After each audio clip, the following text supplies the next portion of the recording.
Shalom. Shalom. Kita berdiri dalam Tuhan Yesus. Kita akan bangkit berdiri. Kita akan menyanyikan lagu pujian Kunaikan Syukur Padamu Yesus. Saya undang jemaat untuk bangkit berdiri.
Mustafa kami selalu kami yakin Indonesia Tuhan setiap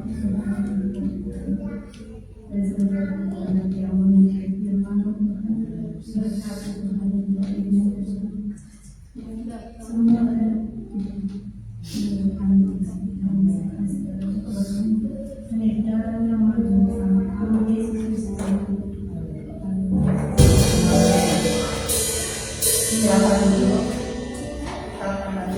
puja Tuhan memberikan yang baik.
Yesus terkasih jiwaku, saya undang jemaat untuk bangkit berdiri.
bosku marah, besar. Wahai tolong Tuhan, nyatakan kuasamu Tuhan. Saya ingat sama mama saya, ya kalau ada apa-apa tuh kamu pakainya keset dibasahin, tadi masih nyala sampai ketiga kalinya. Tapi Tuhan benar-benar tolong, Tuhan benar maha pengasih. Nyalanya begitu besar, saya sendirian ya saudara. Saya panik, tapi saya tidak panik. Saya kuat, kata saya. Tuhan selalu menolong, Tuhan selalu menopang kami. Nyalanya yang begitu, kata suami saya, benar ya kamu yang minta tolong sama lampu jalan, nggak usah. Ada Tuhan, kata saya. Ada Tuhan yang selalu menolong saya. Tuhan begitu baik, Tuhan setiap saat mengasihi kami sekeluarga. Terima kasih ya saudara. Amin.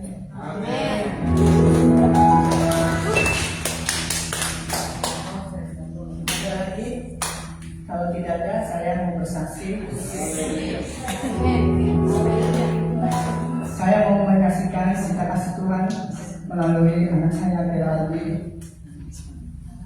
Saya kira sebelum sesudah Lebaran, kira saya Geraldi berangkat ke Jepang.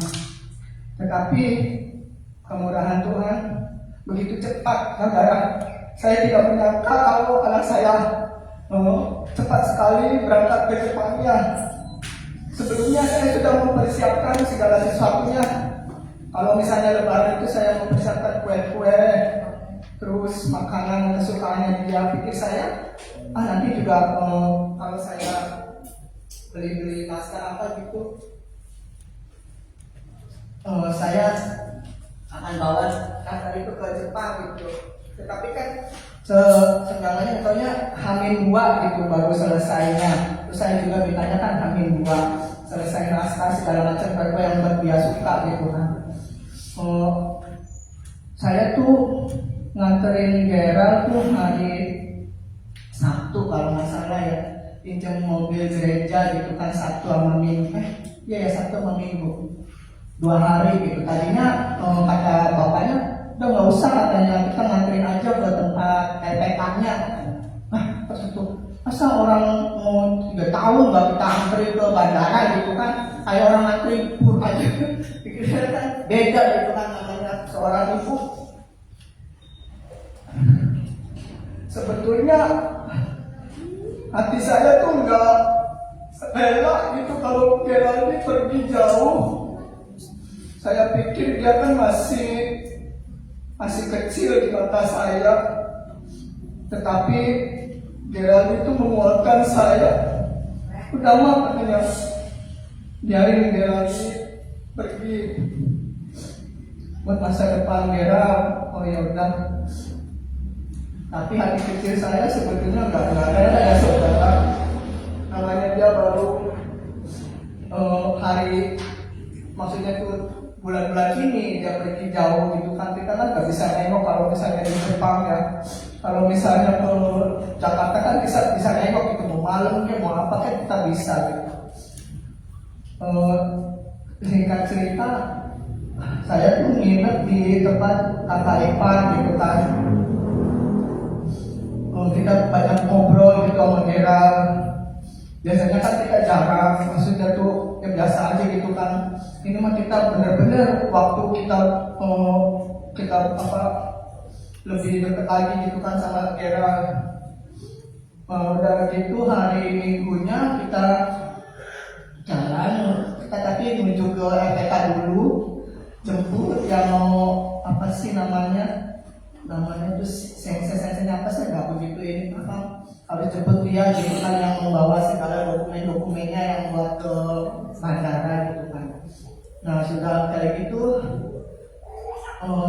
parkir itu jauh saudara. Kaki saya kan lagi sakit kan, jadi suami sama Febri ke tempat parkiran bandara. Saya tunggu sama Gera sama yang anternya gitu kan di bandara, di apa sih, gate apa. Nah udah kayak gitu kita ngobrol lagi, kita foto-foto gitu kan. Tapi sayangnya tuh fotonya tuh sama yang si sensenya itu, jadi kita nggak bisa ngambil gitu kan, fotonya banyak sama dia. Nah udah kayak gitu, kirain saya tuh bisa nganterin dia menuju ke masuk, dia nggak taunya dibatas gitu kan. Udah ya Bu, katanya nggak boleh sampai ke sini katanya. Oh kata saya tuh kok percuma amat ya kalau ke situ, kita pengen tahu gitu kan biar sampai di pesawatnya gitu kan. Oh nggak bisa Bu, katanya nggak boleh. Udah ya saudara, sudah itu anak saya tuh jadi transitnya di Taiwan gitu kan, dia transitnya tuh. Nah jam berapa tuh kita pantau terus ya saudara, sampai jam berapa gitu pagi, gantian sama bapaknya gitu. Nah kita udah bangun, terus takutnya kan bablasan dia tidur gitu kan, deadline itu lama gitu. Nah udah kayak gitu, puji Tuhan sampai di Jepang tuh kalau nggak salah tuh hampir setengah 10 pagi gitu ya. Nah udah itu, tapi kan dia kan urusin segala sesuatunya, dokumen-dokumen itu kan harus diurusin, baru dia nyampe di tempat mesnya tuh sore gitu kan. Puji Tuhan dengan doa dari jemaat, apalagi Ceris gitu kan sangat membantu, memberi support doanya. Terima kasih, hanya Tuhan yang bisa membalasnya. Biarlah dia lagi bisa menyelesaikan tugasnya sampai 3 tahun dan boleh berlanjut lagi ya saudara, kalau dia masih mau berlanjut gitu kan. Puji nama Tuhan. Sedikit ada ini sebetulnya CS aja yang bikin syukuran buat Geraldine sebetulnya saya cuma mau ini aja, Lisa kan bikin ayam itu, ayam kampung bikin saya, aku juga mau itu, tapi Ceris mau itu, Ceris aja nih. Itu terima kasih Ceris, maksudnya buat idenya juga gitu, puji nama Tuhan. Terima kasih, hanya itu kesaksian saya. Biarlah saling menguatkan buat anak-anak kita, biar kita mendoakan biar anak-anak kita sukses, apalagi GPI Maranatha gitu kan, biarlah ada tunas yang tumbuh yang menjadi buat Tuhan Yesus, buat pekerjaan Tuhan Yesus. Itu saja, barangkali ada yang mau bersaksi lagi, saya persilakan. Kalau tidak ada, kita akan memberikan persembahan. Kita akan menyanyikan lagu Begitu Besar Kasih Allah Kami. Terima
Tuhan, segala pengorbanan juga sampai kedua untuk menuju kami ya Bapak.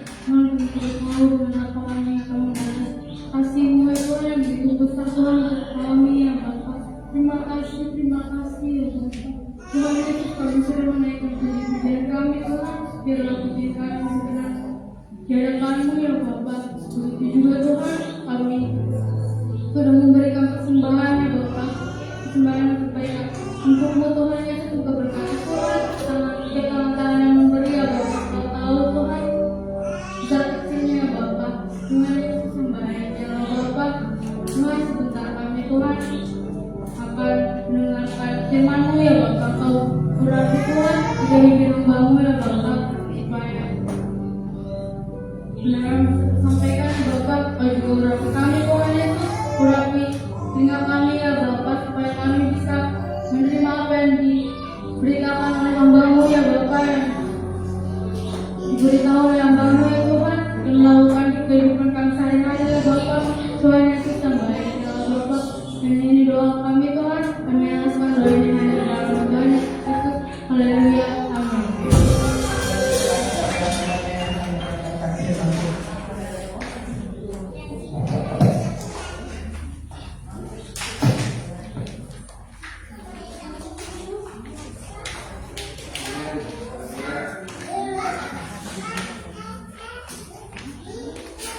Ya, haleluya. Amin. Amin, puji Tuhan. Biasa, nggak apa-apa. Arisan suami nggak apa-apa ya saudara. Nggak usah dimarahin. Biar mereka bercerita. Puji Tuhan. Malam hari ini kita akan berbicara tentang warisan. Bapak Ibu Saudara dapat warisan?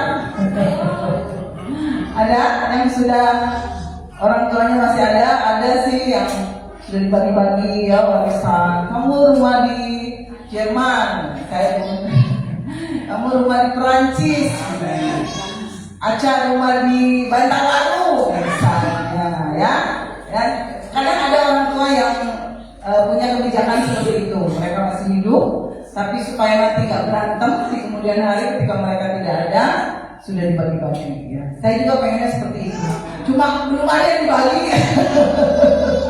Puji Tuhan. Tetapi satu hal, mungkin itu warisan secara fisik ya. Saudara bisa meninggalkan asuransi, deposito, rumah, tanah untuk anak-anak saudara, cucu mantu saudara. Tapi satu hal, ada warisan yang ingin Tuhan, kita tuh mewariskan sesuatu kepada keturunan kita ya. Coba baca Amsal 22 ya. Amsal 22 ayat yang pertama. Tante Tony saya tuh kalau marah yang itu apa? Menjiwai banget. Amsal 22 ayat 1. Nama baik lebih berharga ya daripada apa? Kekayaan besar ya. Dikasih orang, firman Tuhan katakan lebih baik daripada perak dan emas. Dengan kata lain, kalau saudara ingin mewariskan sesuatu untuk anak cucu kita, adalah warisan nama baik. Ya, amin. Dikasihi orang. Jangan kita mewariskan kepada anak-anak sesuatu yang negatif. Tahu nggak? Mamanya itu tuh yang baru meninggal, orangnya begini. Yang negatif. Ya, tapi jangan. Firman Tuhan katakan nama baik, teladan yang baik, iman yang kuat. Wariskan itu kepada anak cucu kita.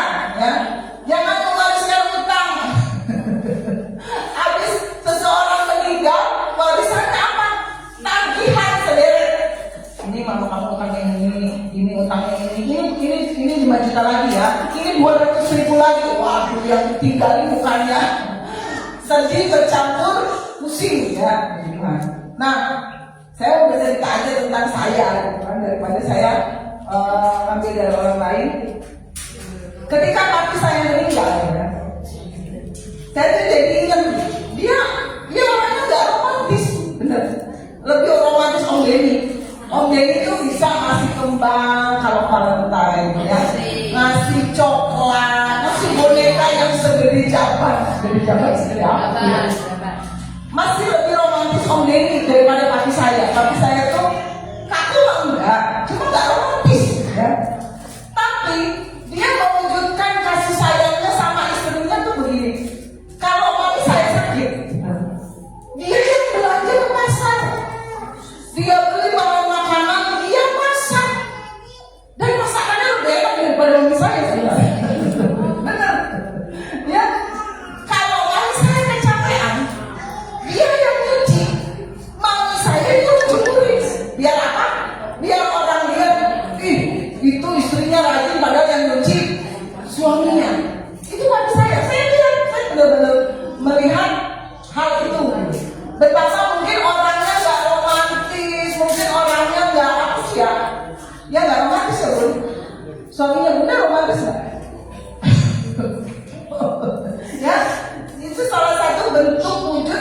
saya papi saya. Satu hal yang saya lihat dari papi saya, yang nggak bisa saya beli. Hobinya itu emang agak rohani, tapi nggak apa-apa, ini saya bagikan. Dia tuh senangnya puasa sama berdoa. Rohani banget ya. Tapi emang itu kenyataannya. Di saat kami dulu kan ada sinetron apa, jendela rumah kita, ya, udah mungkin tahu, nama Elis tahu. Kita kan nonton jam 7, dia tidur. Ketika kita mau tidur, habis nonton sinetron misalnya jam 10, jam 11, dia bangun kayak sip-sipan. Dia bangun, dia ngopi, dia cuci muka, berdoa sampai biasanya jam 3, jam 4 sampai diskon. Itu saudara bayangin. Dulu saya nggak ngeh ya, saya nggak mikir, cuma tahu oh, papi saya habis kita tidur ngorok, dia bangun berdoa. Udah nggak mikir apa-apa. Tapi setelah saya merenungkan, ternyata teladan yang diberikan, walaupun mungkin dia melakukannya karena didorong situasi waktu itu, saya nggak tahu kenapa. Tapi dia senang berdoa gitu. Rohani banget memang. Cuma susah ya ngikutinnya. Jadi dia tuh bisa berjam-jam berdoa walaupun doanya sambil gini. Dia bisa nyelipin mukanya dibakar supaya nggak ngantuk. Saya pernah soalnya pas lagi ke belakang, dia lagi ya menahan diri untuk nggak ngantuk. Dia itu saya saksi hidup gitu. Saya melihat dengan kepala mata saya sendiri bahwa papi saya walaupun mungkin doanya ngantuk-ngantuk, ketiduran mungkin malam-malam, tapi ada usaha untuk dia berdoa. Terus satu hal lagi, dia senang puasa. Jadi kadang-kadang kalau dia suka nulis kalau dengan sekarang diary ya, dia suka nulis ini puasa hari yang ke-150. Itu kalau saya hitung lebih banyak puasanya daripada dia nggak puasa. Kalau saya baca-baca lagi ketika dia meninggal, saya baca-baca lagi buku hariannya, dan pada hari saat dia meninggal, hari itu pun dia puasa. Jadi satu hal saya mengucap syukur, walaupun papi saya nggak meninggalkan deposito, asuransi, rumah mewah mungkin ya, tapi dia meninggalkan teladan yang akan saya ingat sampai saya mati. Amen. Ya, nah ketika saudara jadi orang tua, jadi siapapun ya, tinggalkan warisan teladan iman yang penting. Saudara nggak perlu beli iman ya, saudara nggak perlu kerja keras kan. Iman itu bisa bertumbuh ketika kita mendengarkan firman, baca firman, berdoa. Kalau orang mungkin meninggalkan harta warisan, orang mesti kerja keras kan. Tapi ketika saudara memberikan teladan iman bagi anak cucu saudara, itu akan menguatkan mereka sampai akhir hidup mereka. Saudara mungkin mewariskan sesuatu itu terbatas, ya. Saudara ngasih rumah, ngasih deposito, ngasih asuransi, itu bisa hilang. Tapi ketika saudara mewariskan sesuatu, tiba-tiba nama baik, warisan iman, teladan yang baik, itu akan menguatkan anak cucu saudara sampai kapanpun, sampai akhir hidupnya. Ya, boleh saudara meninggalkan warisan rumah, usaha, deposito, boleh, nggak ada yang larang. Tapi satu hal, nama baik saudara, iman saudara itu harus diturunkan. Ya, saudara harus wariskan. Saudara mungkin papi saya nggak meninggalkan uang yang 271 triliun seperti yang lagi ngetren sekarang ya. Saya kalau dapat itu pikir dulu sampai pusing mikirnya, malah bingung ya, 271 triliun mau diapain gitu ya, mau bangun haur gelis, semua jemaat saya kasih rumah satu-satu, ada habisnya mau gedein gereja sampai kayak lapangan sepak bola, duitnya gak habis. Lama-lama saya gila. Bener loh, orang kalau kebanyakan duit malah pusing loh. Bener, Tante Keko? Tante pusing gak banyak duit? Kalau pusing, bagi-bagi. Gak apa-apa, saudara ninggalin warisan harta gak apa-apa. Itu penting, supaya anak cucu saudara gak kelimpungan di masa sulit ya. Saya akan membagikan beberapa cerita ya soal warisan. Cerita pertama, 2 Raja-Raja 4 ayat 1 sampai 7. Biarin ya, mau saya di belakang saya lebih keras. Reyna siapa ke kami Ya. Coba lagi daripada cengir baca. Panjang banget. Sampai 7.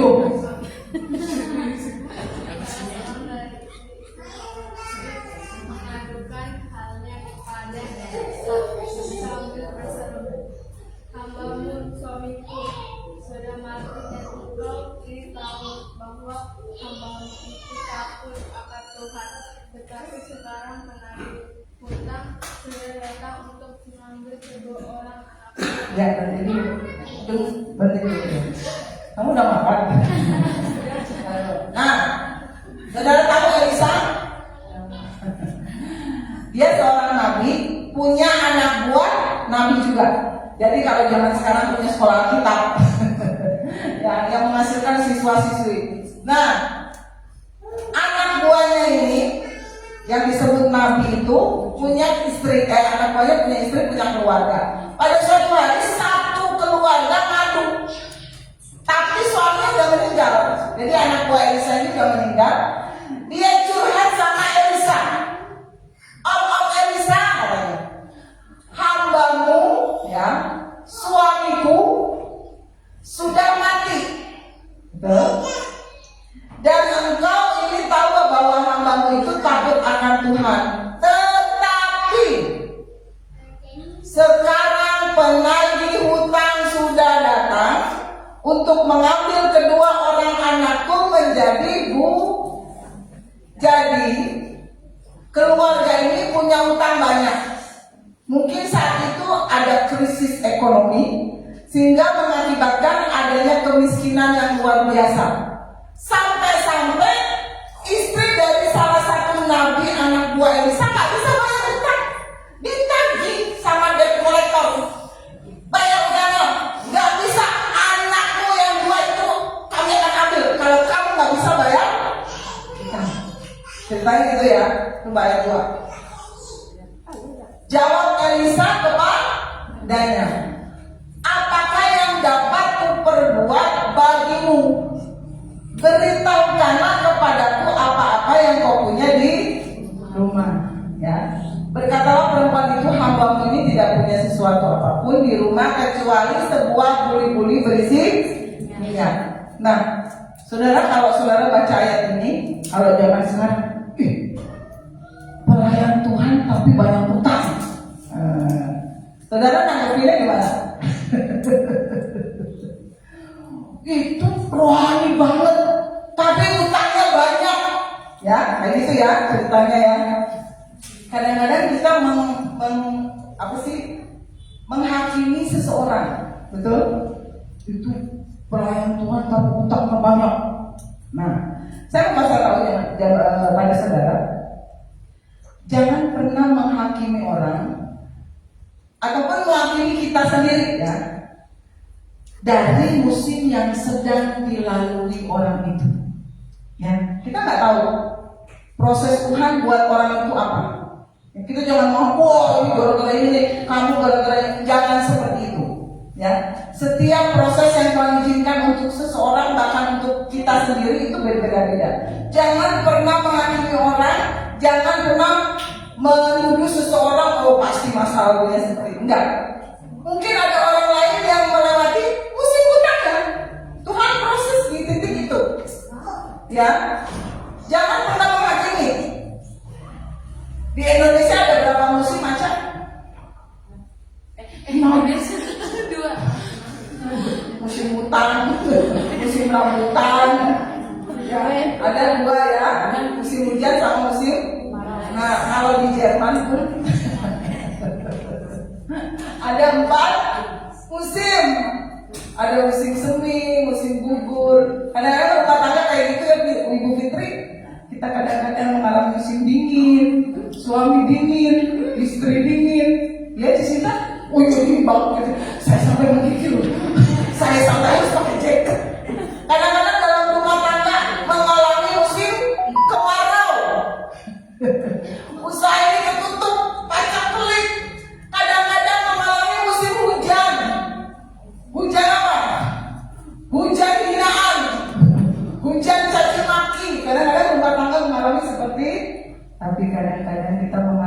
musim semi, bunga-bunga bermekaran. Mama, papa udah transfer, lu seneng banget pasti juga. Mama, coba cek embernya ma. Wah itu musim bunga ya. Setiap orang, setiap rumah tangga, setiap pribadi akan melewati musim hidupnya masing-masing. Jangan menghakimi orang itu dikutuk Tuhan tuh lagi sakit pasti ada kutuk. Enggak, Tuhan tuh lagi memproses orang itu di titik itu. Seperti Nabi ini, dia mati meninggalkan banyak hutang. Saudara tahu ada satu warisan yang ditinggalkan hari ini. Coba balik ke ayat pertama. Apa coba warisannya? Hambamu suamiku sudah mati dan engkau ini tahu bahwa hambamu itu apa? Itu warisan tadi. Takut akan Tuhan. Kalau suaminya takut akan Tuhan, pasti istrinya akan lihat. Dan ini berpengaruh dalam cerita selanjutnya. Elisa suruh kamu cari muli-muli yang banyak, kalau perlu minta ke tetanggamu, minta kumpulin yang banyak. Di rumah ada apa? Di rumah ada apa? Cuma ada muli-muli sama minyak. Oh Elisa. Nah, ketika kamu sudah mau, saya singkat aja ya berkata orang, sudah dikumpulin muli-mulinya, itu tuang minyak-minyaknya tuh. Sampai saudara tahu warisan yang ditinggalkan oleh Nabi ini apa? Takut akan. Kalau istrinya ini nggak takut akan Tuhan, saya percaya ketika Elisa nyuruh begitu dia akan ketawa. Mikir aku Elisa, masa perintahnya seperti itu? Imannya nggak bekerja. Kalau dia nggak melihat warisan dari suaminya takut akan Tuhan, nggak akan tumbuh iman. Saya baca di ayat-ayat selanjutnya, dia melakukan tepat seperti yang Elisa perintahkan. Sampai habis muli-mulinya minyak berhenti. Terus apa yang dilakukan? Disuruh apa? Jual minyaknya. Kalau sekarang mungkin minyak goreng, jual ke toko Atika. Kata Elisa apa? Jual minyak-minyak itu, bayar semua utang-utangmu, dan sisanya pakai untuk hidup sehari. Surplus. Tadinya punya utang, sekarang keluarga ini tidak punya utang lagi, tapi megang duit. Ya, jangan menghakimi orang ketika mungkin satu keluarga sedang melewati musim diizinkan Tuhan sakit. Ya, ketika mungkin satu keluarga diizinkan Tuhan terlilit hutang. Ada di sini yang sedang terlilit hutang? Bohong. Pinjol, dikejar-kejar, sampai kemanapun saudara pergi, saudara ketakutan. Ada yang seperti itu? Kalau ada malam hari ini, baca Amsal 6 di rumah ya, Amsal banyak ya. Kalau saudara terlilit masalah keuangan, pinjaman online lah, apalah itu, jangan lari, betul? Jangan kabur. Hadapi bersama Tuhan.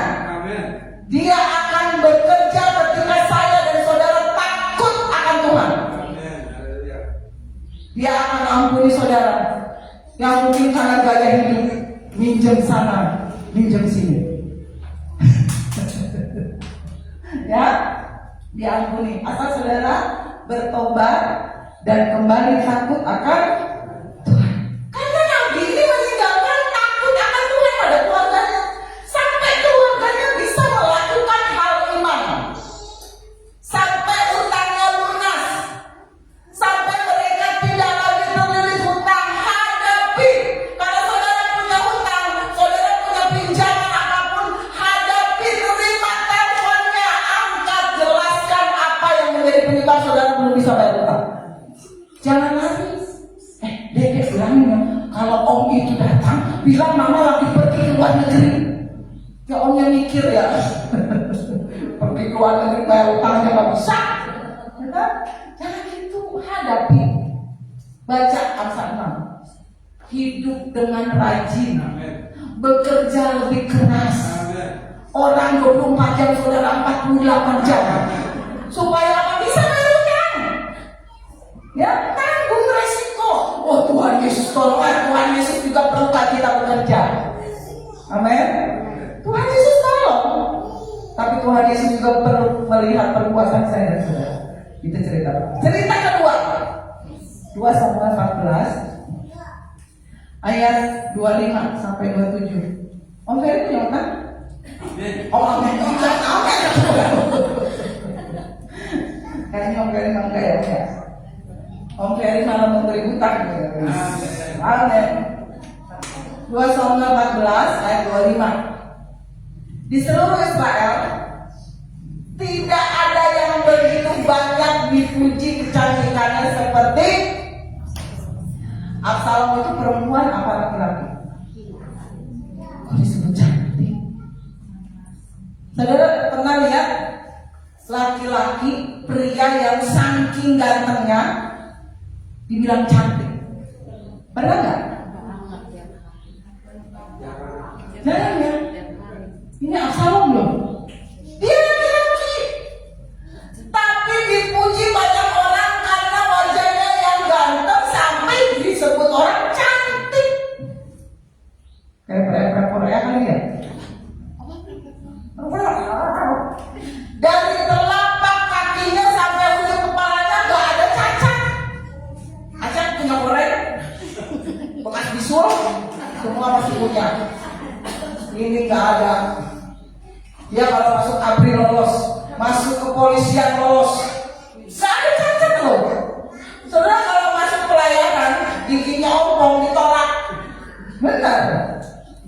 Masuk kepolisian ada cacat sedikit, ada lubang di gigi, gak masuk. Gak tahu apa yang lain. Coba ayat selanjutnya dong. Nah, ini saking gantengnya Absalom. Nah, saudara tahu rambutnya ada berapa? 200 sikal beratnya. Itu rambutnya tuh hitam kayak black. Berat. Saking gantengnya, rambutnya pun lebat.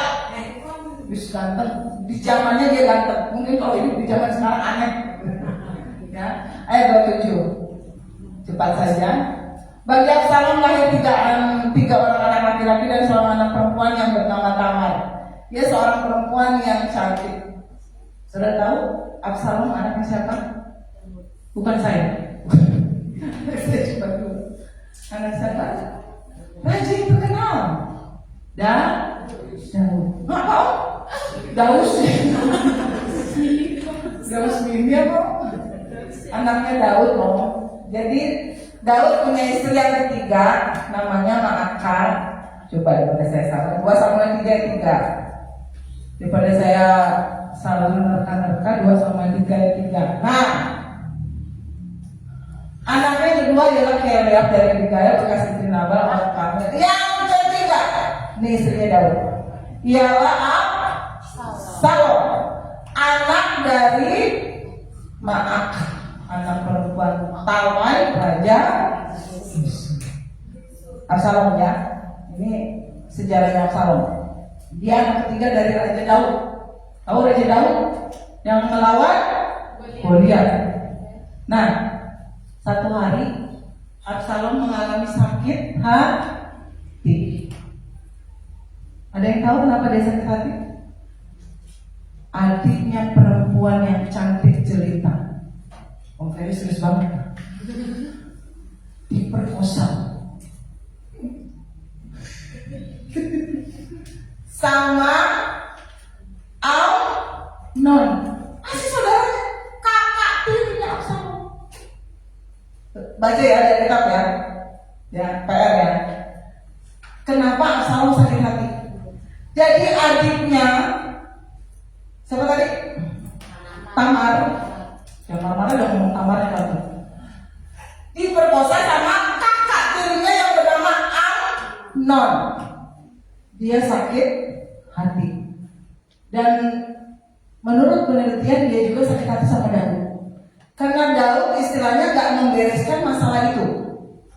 Saudara, pelajaran. Kalau ada sesuatu di dalam keluarga, selesaikan. Jangan biarkan sebuah masalah menggantung, membuat menggerogoti jiwa, membusuk, pada suatu saat itu akan meledak. Ya, masalah sekecil apapun duduk bicarakan. Mau gontok-gontokan, mau tampar-tamparan nggak apa-apa. Yang penting selesai. Daripada diem-dieman, pura-pura selesai. Nanti di suatu hari ada yang ngorek-ngorek, boom, meledak. Ini terjadi sama Absalom. Jadi Absalom itu mengalami sakit hati yang tidak dibereskan. Dia lihat Daud diem aja, dia sakit hati. Sampai sakit hatinya gak diselesaikan. Kalau zaman sekarang dia mengalami yang namanya narcissistic personal disorder. Penyakit apa itu? Penyakit jiwa. Jadi dari orang yang sakit hati bisa jiwanya kena. Ya, hati-hati saudara. Kadang-kadang orang gereja nggak memperhatikan ini. Ada orang lagi nangis, udah doa aja. Padahal dia harus beresin jiwanya. Udah berdoa aja, Tuhan berkuasa. Iya, Tuhan berkuasa. Doa besar kuasanya. Tapi jiwa seseorang harus diberesin loh, saudara. Saudara kalau ke bawah kamar, ada orang nangis, jangan dilarang. Jangan nangis, biarin. Nggak apa-apa kalau kita itu nggak ada apa-apa tuh nggak apa-apa loh, saudara. Jangan saudara, udah harus berdoa aja, Tuhan berkuasa. Iya, Tuhan berkuasa. Tapi jiwa saudara juga harus disembuhkan. Sama seperti saudara sakit, kena luka, harus diobatin. Amin. Amin. Kadang-kadang orang gereja seperti itu, menganggap sekarang ini kejadiannya jadi kayak Absalom. Absalom sakit hati yang nggak disembuhkan, yang nggak dibereskan, jatuhnya apa? Dia jiwanya sakit. Saudara tahu apa yang dia lakukan? Dia mengkudeta ayahnya Daud. Jadi tiap orang ada yang mau ketemu Daud, sama saya aja, sama saya aja. Tiap orang ada yang mau ketemu Daud, sama saya aja, sama saya aja. Dia menghalangi orang-orang yang mau ketemu Daud, mau bertukar pikiran, dan ujung-ujungnya saudara, kalau saudara baca di Alkitab, dia mengkudeta Daud. Itu karena sakit hati yang gak diselesaikan, saudara. Jadi ketika saya dan saudara mengalami perjumpaan dengan Tuhan, selesaikan sakit hati di masa lalu. Saudara kan sering mengalami pertobatan, perjumpaan dengan Tuhan. Tapi kadang-kadang di masa lalu kita mengalami clash dengan seseorang. Betul? Jangan langsung lompat ke hal rohani. Selesaikan dulu jiwanya. Bereskan dulu dengan orang yang bersangkutan. Saya gak suka ya kamu kemarin begitu. Selesaiin. Ya, apapun masalahnya. Mau bagaimanapun caranya, duduk bersama, selesaikan. Jangan, Alkitab sudah mencatat, sakit hati yang tidak diselesaikan berujung sakit jiwa. Ini Absalom. Cuma dari sakit hati loh, dia sampai mengkudeta. Bahkan dia mewariskan apa ya? Dia nggak percaya diri. Saudara kalau baca, saudara kalau teliti di Google, apa penyakit yang dialami Absalom? Dia tuh senang dipuja-puja. Orang lain harus memuja-muja dia. Ya, saya juga lagi belajar masalah kejiwaan ini. Nah, ini yang dialami. Kadang-kadang kita menemukan di gereja. Pelayanan sih, rohani sih, tapi masih ke kanan-kanan. Sering menemukan hal itu. Itu salah satu contoh simpelnya. Ya, pelayan Tuhan sih, duduk di sini sih, tapi kalau sudah marah semua hancur. Pernah melihat hal itu? Majelis gereja sih, tapi kalau sudah marah lewat pemain film pemenang Grammy lewat. Itu kan apa? Kejiwaannya kena, meledak-ledak, tidak terkendali. Itu sakit jiwanya loh. Itu jangan anggap sepele loh. Seseorang yang meledak-ledak, itu ada sesuatu yang kena di jiwanya yang tidak terselesaikan. Pernah bertemu dengan orang-orang seperti itu?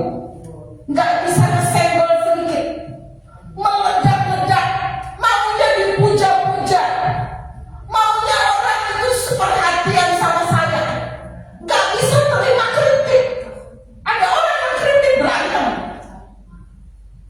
Itu jiwanya kena loh saudara. Tapi orang gereja kadang-kadang menyampaikan hal ini ya. Jadi kita lebih memperhatikan hal seperti ini. Kalau saudara ada di pemakaman, biarin orang lagi nangis gak apa-apa. Gak masalah nangis, itu dia lagi menunjukkan jiwanya dengan nangis. Jangan di stop, biarin nangis. Ya, Tuhan tolong orang lagi nangis, lagi sedih, itu kejiwaannya sedang disalurkan supaya lambat laun sembuh. Amin. Amin. Ingat ketika anak tomat kaget di balik orang, itu kan apa? Dia disakiti oleh dirinya setiap tahun, setiap saat, sampai jiwanya kena dia tomat kaget. Apa kata imamnya? Hei, jangan mabuk.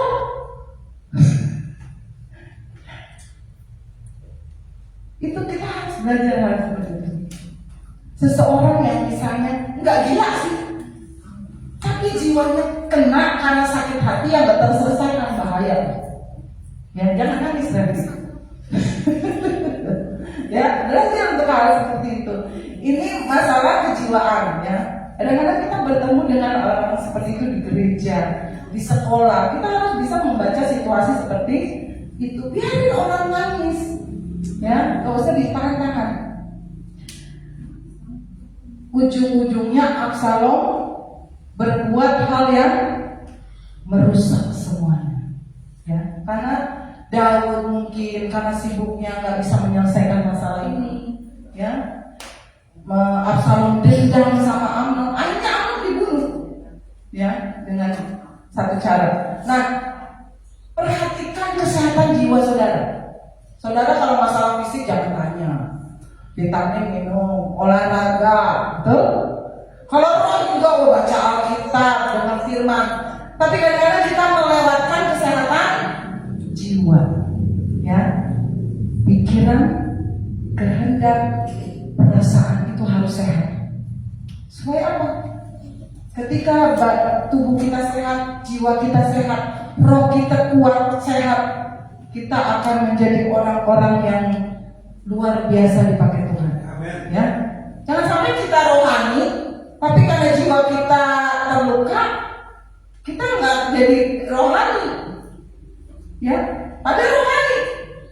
Ya, perhatikan hal seperti itu ya. Jangan kita kelihatan rohani, pelayanan, tapi sebenarnya jiwanya luka dan membusuk.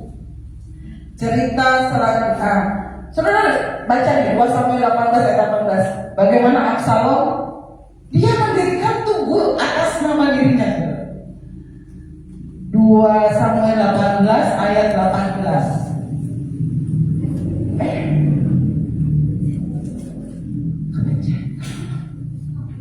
2 Samuel 18 ayat 18. Nggak bisa? Coba mari baca lewat Alkitab. 2 Samuel 18 ayat 18. Di situ dikatakan apa? Warisan yang ditinggalkan Absalom adalah nama buruk. Ada kamu? 2 Samuel 18 ayat 18. Kajian deh.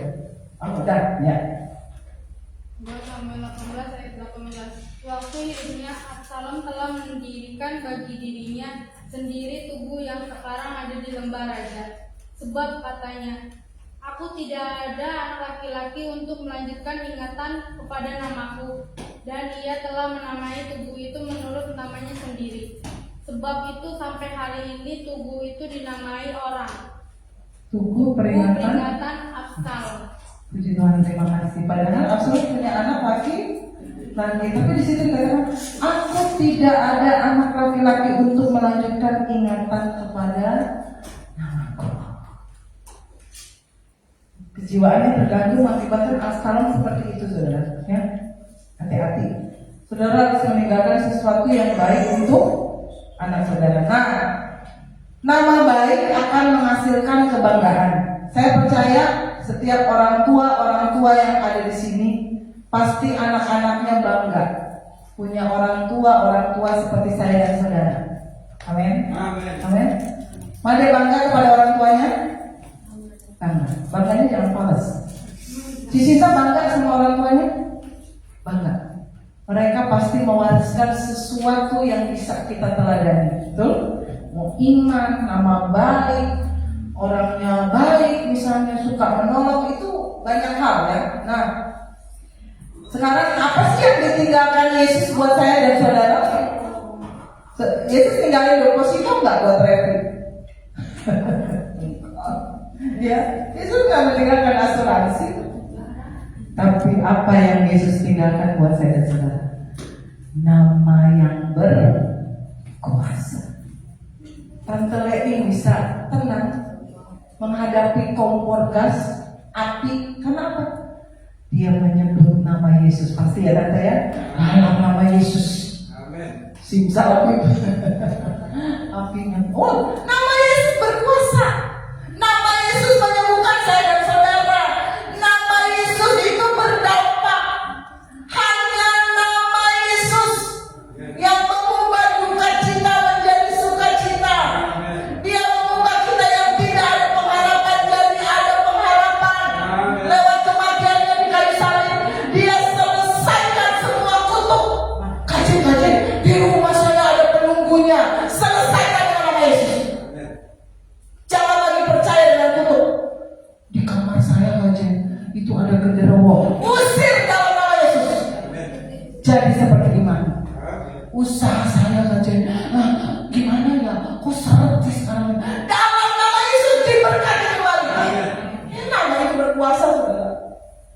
Tapi kadang-kadang kita nggak menggunakan nama itu. Kita menggunakan nama yang lain. Bapak Joko lah, Bapak Jeke. Oh, kalau kamu nyebut nama itu di depan dia, cair. Ada kan yang kayak gitu? Coba sebut nama Yesus, banjir mujizat. Kadang-kadang kita nggak mau menggunakannya loh. Ya, Tuhan Yesus sudah siap memberkati, tapi kita nggak mau. Kita tuh diangkat Tuhan bukan jadi budak. Kita diangkat Tuhan bukan jadi orang beragama saja, tapi jadi ahli waris. Yesus wariskan namanya yang berkuasa, bawa itu kemana-mana. Enggak berat. Simpan dalam pikiran dan hati saudara. Saudara mungkin bawa warisan orang tua berat, banyak misalnya sampai nggak kehitung. Tapi nama Yesus warisan yang terutama dalam hidup saya. Gunakan nama Yesus untuk menyingkirkan semua keburukan, semua kuasa gelap. Amin. Disita? Masih ada penunggunya? Usir dalam nama Yesus. Om Ferry di rumah ada penunggu? Enggak. Udah clear sama nama Yesus. Cerita terakhir Lukas 17 ayat 11. Singkat saja, di situ cerita tentang 10 orang kusta. Ya. Ketika Yesus sedang traveling, Yesus menyusuri perbatasan Samaria dan Galilea. Selanjutnya 12. Ketika ia memasuki suatu desa, datanglah seberapa orang kusta? 10. Menemui dia. Mereka tinggal berdiri agak jauh. Kalau zaman kemarin itu namanya insoman. Ya, mereka berdiri agak jauh karena kusta itu sangat menular. Kayak kemarin corona, kita bersih sedikit aja, langsung dilihatin kan? Saudara batuk sedikit, bersin sedikit, itu maka memandang kepada saudara. Ya, ini kayak gini. 10 orang kusta, mereka ada di sebuah desa yang mungkin disinyalir itu desa adalah tempat untuk mengisolasi orang-orang yang kena kusta. Ya, ayat 13. Mereka berteriak ayat 10 ya. Yesus, Guru, kasihanilah kami, tolong kami, sembuhkan kami. Saudara pernah berteriak seperti itu sama Yesus? Atau kalau ada masalah diam aja? Berteriaklah sama Yesus seperti 10 orang kusta itu. Ayat 14. Lalu ia memandang mereka dan berkata, pergilah. Sembuh aja belum, udah disuruh pergi. Jadi ada orang Yahudi, kalau seseorang sembuh dari kusta, mereka harus laporan sama imam-imam. Jadi diperiksa sama imam-imam. Sembuh, ya sembuh. Ya. Tapi ini sembuh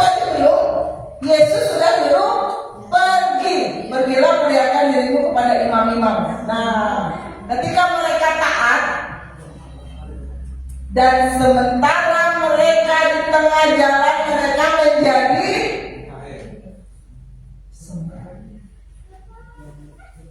tindakan iman yang dilakukan oleh 10 orang kusta ini membuat mujizat kesembuhan terjadi. 15. Saudara sakit malam hari ini, ada yang sakit? Tindakan iman kerjakan dalam hidup saudara.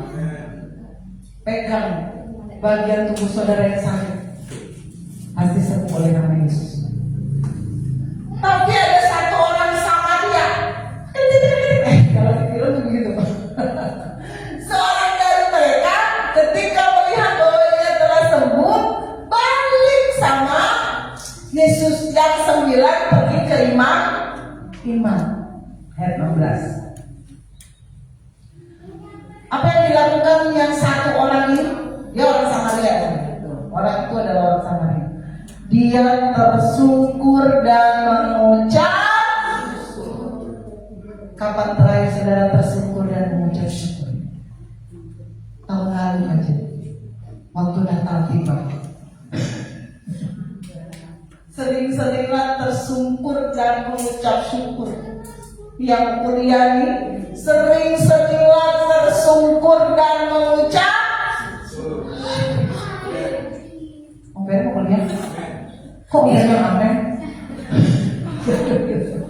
Orang itu adalah orang sama ya, 17. Coba. Apa yang terjadi sama satu orang Samaria? Kata Yesus begini. Bukankah tadi 10 orang kusta yang minta tolong, minta disembuhkan? Mana yang 9 lagi? Kata Yesus. kok yang balik cuma 1 yang tersungkur dan mengucap syukur? Ayat 18. Tidak adakah di antara mereka yang kembali untuk memuliakan Allah selain daripada orang asing ini, orang Samaria? Bagi orang di Israel adalah orang asingnya. Nanti aja lah jelaskannya. Tapi tadi pernah menjelaskan kan waktu ibadah minggu dulu. Ayat 19.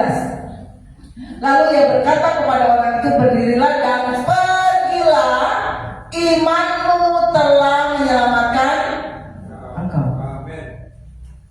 10 orang kusta sama-sama sembuh.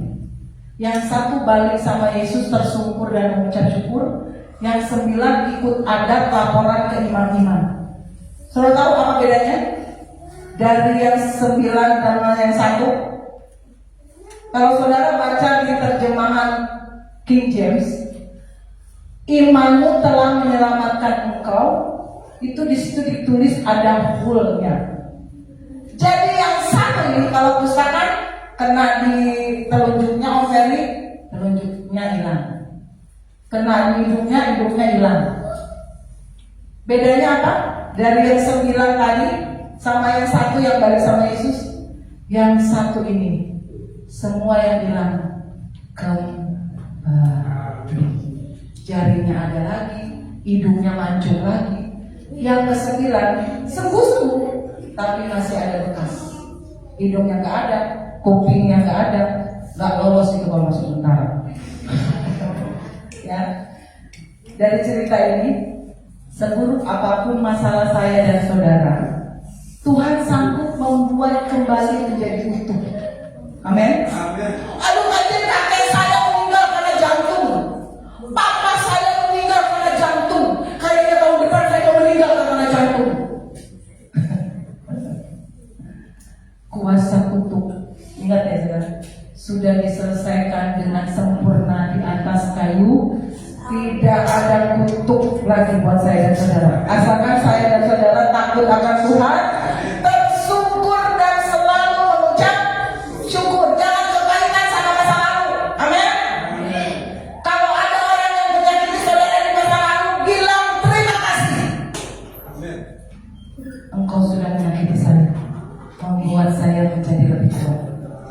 Ada orang yang sudah menipu tante lagi, bilang makasih.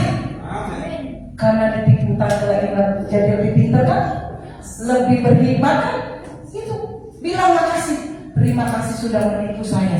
Saya jadi punya lebih lagi kepintaran, berhikmat.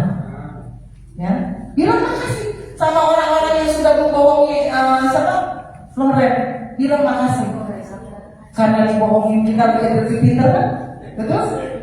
Ya, Om Ferry karena dibohongin jadi lebih pintar kan? Amin. Amin. Tuhan selesaikan semuanya dengan mengucap syukur. Amin. Wariskan nama baik pada anak cucu saya dan saudara. Ya, kita sama-sama beriman, kita akan sama-sama punya anak, punya cucu. Amin. Di Sinta punya cucu berapa? Nanti 10. Ibu Evelyn cucunya 20. Iyalah anaknya 3. Tante Wawa kayaknya 6 ya. 6 atau 8 gitu. Ada Intan 15. Reksi 20. Bunda 4 aja kayaknya. Bunda soalnya kayaknya nggak mau repot. Ya, ayo mari kita adakan sama Tuhan. Bangkit berdiri. Tinggalkan warisan yang terbaik untuk orang-orang yang kita sayangi ya. Biar mereka mengenang kita kalau kita nggak ada adalah nama baik. Amin. Bangkit berdiri, jemaat Tuhan. Mari kita mengucap syukur. Saya agak merinding yang lagu ini. Karena yang nyanyi udah meninggal. Tapi kita percaya ada kuasa dengan mengucap syukur ya. Hari-hari yang kita jalani, kita selalu merasakan kebaikan Tuhan, kasih Tuhan. Cicinta bisa bantu nyanyi? Nggak tahu mereka nih. Biar selalu ada ucapan syukur dalam setiap langkah saya yang salah. Ada penyertaan Tuhan, ada kebaikan Tuhan, ada pertolongan Tuhan, ada rancangan Tuhan selalu indah dalam hidup kita. Amin.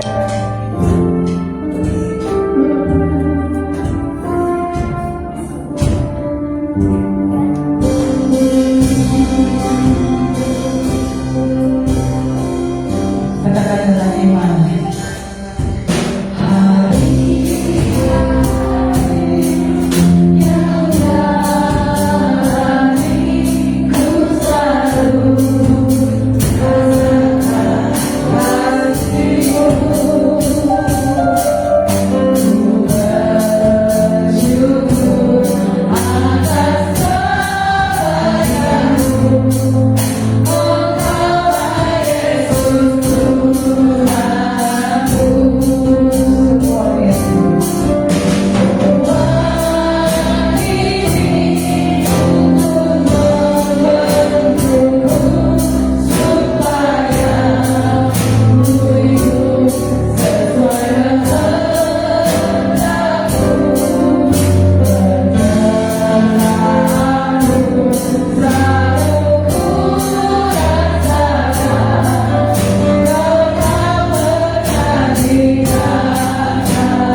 Malam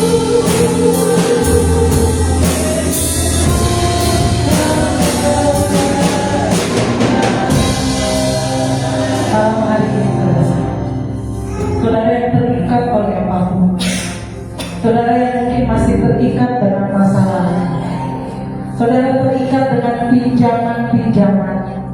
Malam hari ini, ketika saudara tahu bahwa rencana Tuhan, warisan yang Tuhan berikan untuk saya dan saudara adalah warisan yang terbaik, gunakan nama itu yang mewariskan namanya yang penuh kuasa. Saudara yang sakit malam hari ini, imani dalam nama Yesus pasti sembuh. Saudara yang terlilit hutang malam hari ini, imani, hadapi, bekerja lebih keras lagi. Lihat penyertaan Tuhan sempurna atas hidup saya dan saudara. Saudara yang sakit, mengalami sakit penyakit, mengalami masalah keluarga, saudara yang mengalami masalah usaha yang mungkin sudah mulai goyah karena persoalan, malam hari ini gunakan nama Yesus. Teman-teman yang mau kuliah, melanjutkan sekolah, mungkin kau banyak memiliki kendala, gunakan nama Yesus malam ini. Belajar lebih giat, minta Tuhan buka jalan, minta Tuhan membuka jalan-jalan yang tertutup, dibuka kembali malam hari ini. Pintu-pintu yang tertutup terbuka kembali malam hari ini. Usahamu yang tertutup, yang seret, yang macet, malam hari ini di dalam nama Yesus. Rancangan Tuhan adalah rancangan yang diberkati. Tidak ada yang mustahil dari Tuhan. Seburuk apapun masalah, seberat apapun persoalan, mungkin jiwamu terluka, hatimu terluka malam ini, bereskan satu persatu dengan orang-orang yang bersangkutan. Malam ini bangkitkan niat membereskan semuanya. Selesaikan dengan baik persoalan dengan setiap orang-orang yang menyakitimu. Minta maaf, buka pintu pengampunan. Jiwamu akan sehat kembali. Aku akan berjalan dengan sukacita kembali. Malam ini mulailah melakukan pemberesan dari apa yang mungkin saat ini melilit hidupmu, ekonomimu, rumah tanggamu, pekerjaanmu, usahamu. Cari benang merah itu, temukan titik persoalannya. Gunakan nama Yesus untuk menyelesaikan semuanya dari awal sampai akhir. Jangan lupa selalu mengucap syukur dalam segala keadaan. Dijawab sekarang atau nanti itu urusan Tuhan. Tapi yang saudara dan saya lakukan, terus mengucap syukur. Disembuhkan tidak disembuhkan, terus mengucap syukur. Didengar belum didengar, terus mengucap syukur. Sampai kapan saja? Sampai ucapan syukur itu menghasilkan mujizat yang luar biasa. Sampai Tuhan turun tangan atas hidup saya dan saudara.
walaupun dalam berbagai keadaan kami Tuhan, tetapi kami percaya kasih yang daripada Tuhan yang mampu mengubahkan kehidupan kami pribadi lepas pribadi. Dan doa-doa kami yang kami naikkan di hadapan-Mu sore hari ini menjadi doa yang menyenangkan hati Tuhan. Terimalah setiap pujian syukur kami, sembah kami, semua yang kami perhadapkan di hadapan-Mu pada sore hari ini. Dan kami percaya Tuhan, kasih Allah terus melalui kami, kekuatan-Mu terus memperlengkapi kami, bahkan ada selalu jalan keluar untuk kami Tuhan. Terima kasih, kami sujud dan bersyukur pada malam hari ini. Terima kasih hamba-Mu sudah menyampaikan firman-Mu. Engkau pakai hamba-Mu lebih hari luar biasa. Engkau rapi, Engkau kuatkan, Engkau teguhkan panggilannya di hadapan-Mu ya Tuhan. Engkau memberkati suami, anak, dan memberkati Tuhan juga setiap pelayanan usaha dan pekerjaannya. Di dalam nama Tuhan Yesus Kristus, kami pun berdoa untuk seluruh jemaat yang hadir pada saat malam hari ini. Tuhan memberkati mereka. Tuhan tahu apa yang menjadi keluh kesah hidup mereka. Tuhan tahu apa yang menjadi kebutuhan mereka pribadi lepas pribadi. Tuhan, Engkau Allah yang tetap setia, yang mampu mengubahkan kemiskinan menjadi kekayaan, yang mampu menyembuhkan sakit kami, yang mampu memberikan sukacita dan damai sejahtera yang sejati dalam hidup kami. Terima kasih Bapa untuk waktu malam hari ini. Tuhan, kami serahkan semua ibadah kami pada saat malam hari ini. Kiranya ibadah kami menjadi ibadah yang berkenan di hadapan-Mu. Berkati para pelayan-pelayan Tuhan, Engkau yang melihat keberadaan mereka dalam melayani Tuhan. Tuhan yang tolong mereka, Tuhan yang mampukan mereka, bahkan Tuhan yang mengurapi mereka dan membalas setiap apa yang sudah mereka berikan dalam persembahan mereka. Terima kasih Bapak, terima kasih. Mari saudara, sebelum kita pulang, angkat hatimu di hadapan Tuhan. Kita memberikan doa berkat. Tuhan memberkati engkau dan melindungi engkau. Tuhan menyinari engkau dengan wajahnya dan memberi engkau kasih karunia. Tuhan menghadapkan wajahnya kepadamu dan memberi engkau damai sejahtera. Semoga kasih Tuhan ulama engkau dalam persekutuan, dalam kasih Allah Bapa, Anak yang tunggal Tuhan Yesus Kristus, dan Roh Kudus menyertai kita sampai Maranatha. Tuhan Yesus memberkati kita semua. Amin. Ibadah kita kami makan malam.